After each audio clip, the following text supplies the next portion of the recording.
रोज की तरह आज भी पप्पू व्यापारी अपना कारोबार देखने के बाद रात को वापस घर लौट रहा था। रास्ते में एक ढाबा पड़ता है जहाँ पप्पू अक्सर खाना खाया करता था। रात बहुत हो चुकी थी और पप्पू को जोरों से भूख लगी थी। वो ढाबे के अंदर चला जाता है। ढाबे के अंदर खाना लगभग खत्म हो चुका था। केवल पराठे मिल रहे थे। एक पराठे की कीमत 20 रुपए थी और 2 पराठे खाने पर तीसरा पराठा फ्री मिल रहा था। पप्पू टोटल 4 पराठे खाता है। तो क्या बता सकते हैं पप्पू को 4 पराठे के बदले में टोटल कितने रुपए देने होंगे? सोचिए सोचिए।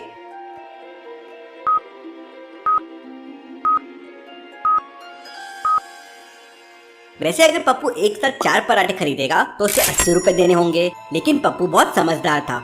वह पहले 2 पराठे खरीदता है और बदले में उसे 1 पराठा फ्री मिल जाता है। इसके बाद वो 1 पराठा और खरीद लेता है। तो इस तरह टोटल हो गया 60 रुपए। तो उसको 60 रुपीज देने पड़ेंगे।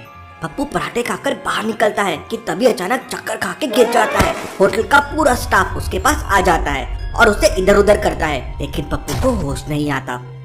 उस समय ढाबे के बाहर 3 कार खड़ी हुई थी। एक कार मैनेजर की थी और बाकी 2 कार वहाँ के स्टाफ की थी। मैनेजर तुरंत अपने स्टाफ से तीसरी गाड़ी की चाबी लेता है और पप्पू को लेकर हॉस्पिटल के लिए निकल पड़ता है। उसके साथ ढाबे के 2-3 लोग और भी साथ में निकलते हैं। तो क्या बता सकते हैं मैनेजर ने अपनी गाड़ी यूज नहीं की, दूसरे वाले स्टाफ की गाड़ी यूज नहीं की, तीसरे वाले स्टाफ की गाड़ी लेके क्यों निकला? सोचिए सोचिए।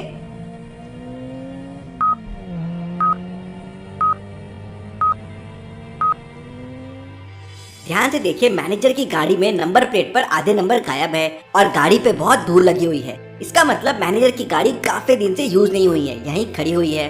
और दूसरी गाड़ी का एक चक्का पंचर है। इसलिए मैनेजर तीसरी गाड़ी में पप्पू को लेकर हॉस्पिटल के लिए निकल जाता है। हॉस्पिटल पहुंचते ही सबसे पहले डॉक्टर पप्पू की जेब से सारा सामान बाहर निकालता है। पप्पू की जेब में नोटों की गड्डियां और बहुत सारा सामान रखा हुआ था, लेकिन पप्पू मर चुका था। केस की छानबीन करने के लिए जाने माने जासूस डिटेक्टिव मेहुल को बुलाया जाता है।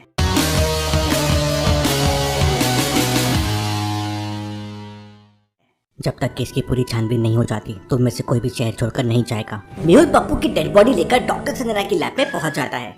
लैब का दरवाजा एक लॉजिकल पासवर्ड से खुलता है। यहाँ 4 बटन है। एक पे उल्लू बना हुआ है, एक पे मोर, एक पे कौवा और एक पे तोता। आपको ऑड वन आउट बटन को प्रेस करना है। तो क्या आप बता सकते हैं चारों में से कौन सी बटन ऑड वन आउट है? सोचिए सोचिए।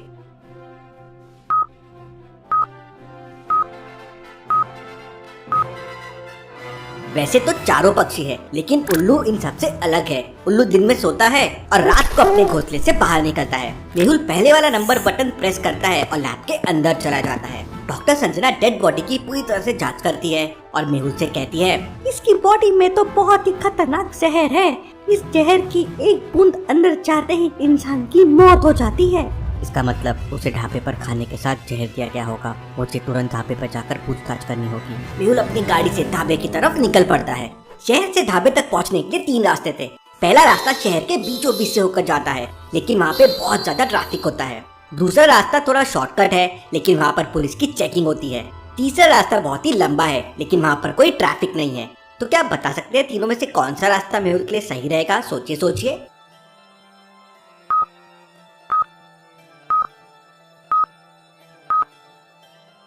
दूसरा रास्ता मेहुल के लिए सबसे सही रहेगा, क्योंकि दूसरे रास्ते पे भले ही पुलिस की चेकिंग है, लेकिन मेहुल शहर का जाना माना जासूस है, इसलिए पुलिस उसे तुरंत जाने देगी। मेहुल दूसरा रास्ता लेके ढाबे पे पहुंच जाता है। ढाबा बहुत ही लग्जरी था। वहाँ पे सभी जगह सीसीटीवी कैमरे लगे हुए थे। मेहुल सारे सीसीटीवी कैमरे चेक करता है।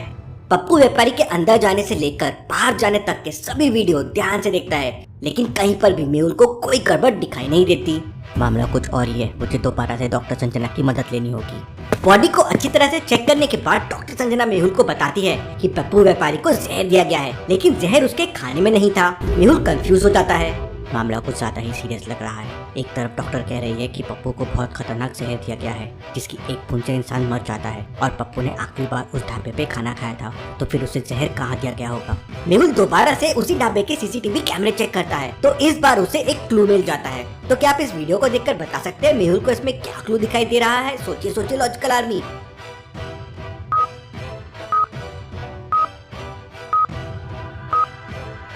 पप्पू व्यापारी के जेब को ध्यान से देखिए, वो भरी भरी लग रही है, लेकिन अभी उसकी जेब एकदम खाली है, उसमें कुछ भी नहीं है। ऐसा कैसे पॉसिबल है? मेहुल तुरंत उन सभी लोगों से पूछताछ करता है जो पप्पू को लेकर हॉस्पिटल गए थे। तब उस ढाबे का मैनेजर बताता है, सर हॉस्पिटल पहुंचते ही डॉक्टर ने उसकी जेब से बहुत सारी नोटों की गड्डियां और सामान बाहर रखवा दिया था। नोटों की गड्डियां? जरूर यहीं पर कुछ गड़बड़ है, मुझे हॉस्पिटल जाकर पप्पू व्यापारी का सारा सामान चेक करना होगा। मेहुल अपनी गाड़ी से हॉस्पिटल पहुंच जाता है। हॉस्पिटल के अंदर डॉक्टर अपने केबिन में बैठा हुआ था, लेकिन केबिन का दरवाजा एक पासवर्ड से लॉक था। पनीर, दही, रसमलाई या छाछ, इन चारों में क्या ऑड वन आउट है? सोचिए लॉजिकल आर्मी, और मुझे आपका आंसर कमेंट करके बताओ।